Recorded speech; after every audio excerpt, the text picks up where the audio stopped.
Hey Internet, it's Gunter with MiniMishaps Games, and today we're going to talk about the two playtests that we did for the Fists and Minds.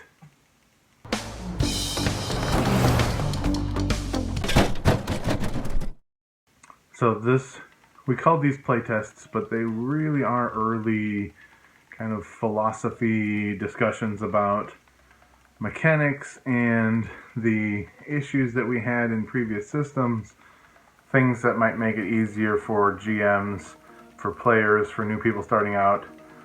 And so we took the 45 classes and we took the 45 peoples and we made up a couple of characters.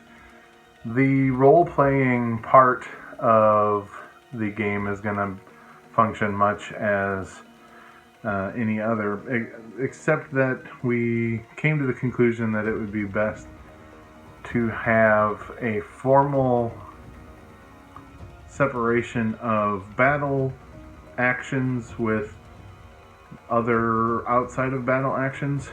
So rather than it just sort of being a free form amount of time when you're not in battle, it's going to instead be that you have so many blocks of daylight or daytime or adventuring time between a rest block, and we think that's going to work out really well.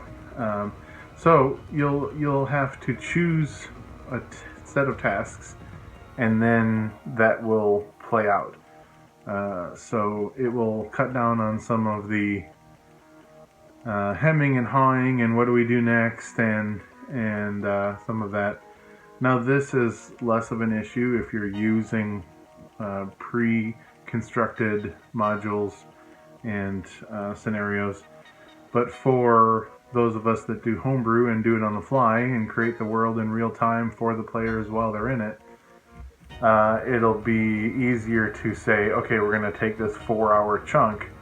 What tasks or goals do we have for this chunk? And then we can make another decision as a group what they want to do in the next chunk. So this also makes it so that if you do split the party, it's only for a 4-hour chunk and not suddenly someone is halfway across the continent and you can't get them back with the group and those kinds of things.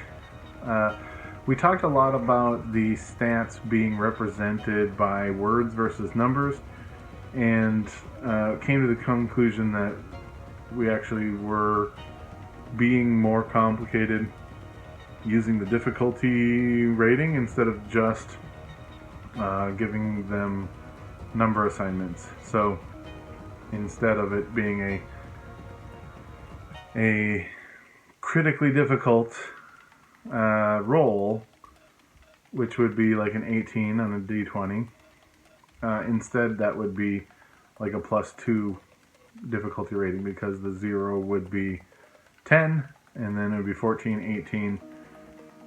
So that way too it can scale the difficulty from the GM decision making side, can scale with the players. If you have players that are 15th level, they're going to be handling 4s or 5s for some of the most difficult tasks that they're doing, rather than the godly or the word description of the same thing. Another big facet that we talked about was the keywords, and decided that those are going to have to be really well laid out in the instructions. Essentially, you're going to be building a spell. There's going to be a shape of what area of the map it affects. There's going to be the actual spell effect, and then there's going to be the keywords which assign it the damage type and the types of things that it can affect. Those are the keywords. And it's actually, because of the playtest, decided that that's going to extend beyond spells. So in addition to finding a keyword, a magic keyword could be used by a influence character rather than a magic character in order to create a performance like a bard would in the other systems. It could be used by a fighter type or a barbarian type to make a weapon or make a piece of equipment, so that it's not just constantly the magic users that are trying to make things, but rather all the characters will have reasons to hold or save or trade the different parts of, like the tinkerer will be able to find machining parts, and there'll be a little bit more focus on what the players can create and make for their own customizations. So I really like that aspect, that it opens up some of the well, not just the aesthetic, but it opens up some of the character building creativity to the players themselves, and I think that is something that is always sought after. Traditionally, that means that a class or a heritage is more complex, or it's got more charts or more things to remember when they level. And I think the Fists and Minds system will really make it so that the customizing is simple to understand.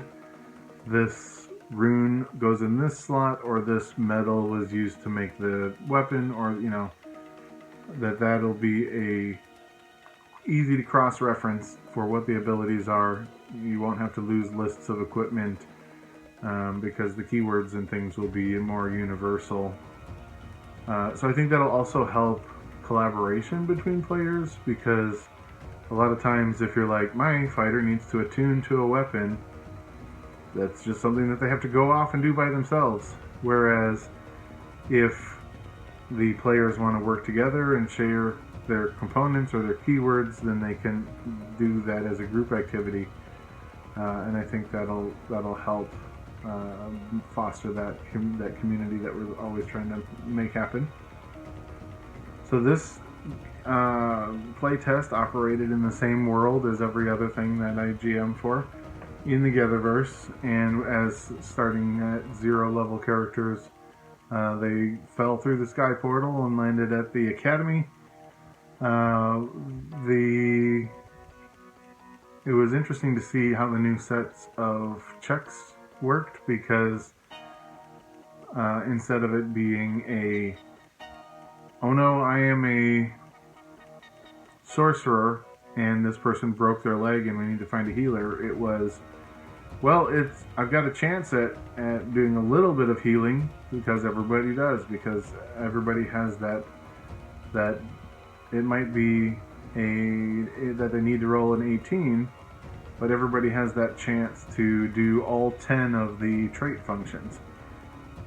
If there is a group of 6 and there are no healers, everyone can still try, and your chances of somebody making something work goes up.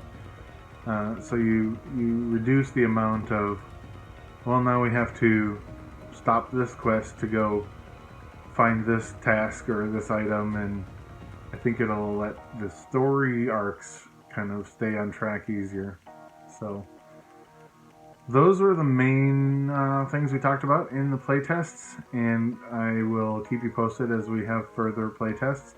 I have a lot of writing cut out for me on the next chunk before the next stage of the playtesting, so watch for that. And in the next video for this series, you can be watching for the next video in this series, you can watch for the kind of fleshing out of how non-casters are going to be using components to create weapons or gadgets or performances, ceremonies, rituals, all that down the line, because there's going to be a set of creation skills for each of the 10 traits.